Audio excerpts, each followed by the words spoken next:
Court cinema అయితే చూసామచ్చా. ఇంకా cinema విషయానికి వస్తే సినిమా ఫస్ట్ హాఫ్ కొంచెం రొటీన్ లవ్ స్టైల్గా ఉంటుంది.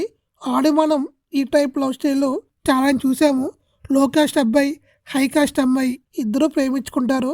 ఇది ఒకరోజు జాబిలి మావయ్య వీళ్ళిద్దరిని చూసి ఎలా అయినా ఆ అబ్బాయిని ఈ అమ్మాయిని విడగొట్టాలని చెప్పేసి ఇంకా చందు మీద తప్పుడు కేసులన్నీ పెట్టి జైలుకైతే పంపిస్తాడు. సాయి కుమార్తో మాట్లాడి లైఫ్ లాంగ్ జైలు నుండి బయటకు రాకుండా చేయాలని అనుకుంటాడు. అయితే సాయి కుమార్ దగ్గర అసిస్టెంట్ లాయర్గా పనిచేస్తున్న ప్రియదర్శను ఇది కరెక్ట్గా అని చెప్పేసి వాళ్ళ గురువుకి ఎగెస్ట్గా నిలబడతాడు.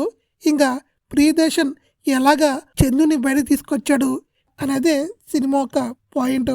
ఇంకా సినిమా విషయానికి వస్తే ఫస్ట్ హాఫ్ కొంచెం ఓకేగా ఉన్న సెకండ్ హాఫ్ మాత్రం చాలా బాగా డీల్ చేశారు. ఆ కోర్ట్ డ్రామా ఏదైతే ఉందో చాలా ఎంగేజింగ్ ఉంటాయి. ఎక్కడ బోరింగ్ లేకుండా చాలా బాగా డీల్ చేశారు. ఇంకా ఈ సినిమాలో మెయిన్ నచ్చింది అంటే శివాజీ గారి యాక్టింగ్ అయితే చాలా బాగుంటుంది. మనం ఖచ్చితంగా శివాజీ గారి యాక్టింగ్కి 100కి 100 మార్కులు వేస్తాము. అంత బాగా చేశాడు. అది నెగిటివ్ అయినా ఇచ్చి పడేశాడు శివాజీ గారు.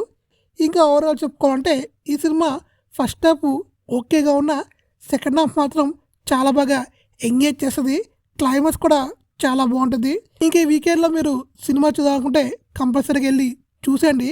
ఇంకా నా రేటింగ్ అయితే 3/5.